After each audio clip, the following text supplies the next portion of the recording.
Ever wondered what it's like living in the heart of Quezon City?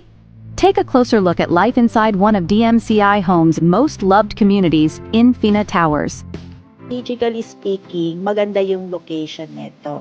Not to mention, it's very accessible sa hospital, sa grocery, sa market, even sa yung mga MRT, LRT na yan. Well, nagamit ko before yung pool, the roof deck, the pool, yes, kasi may apo din ako. It gives a serenity and calmness sa mga nakatira rito. That's how important the plant is.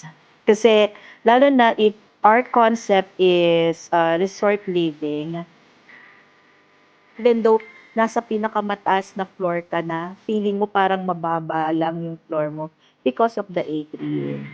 And Lumibent, actually malaking bagay siya kasi yung pagpasok mo pa lang, hindi ka na-claustrophobic. So yung openness, malaking bagay siya.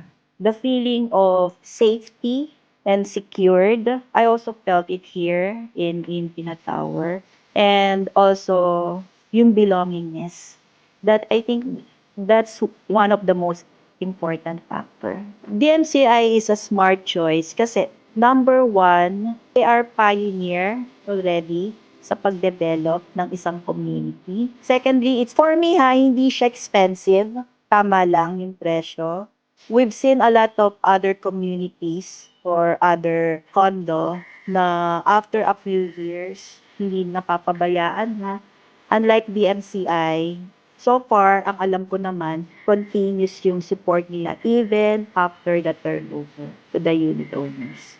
Beyond Infina Towers, DMCI Homes continues to grow here with new developments, such as the Crestmont in South Triangle, Cameron Residences in Roosevelt, the Aaron Heights in Commonwealth, and the Oriana along Aurora Boulevard, bringing its signature resort-inspired living experience closer to more families in the city.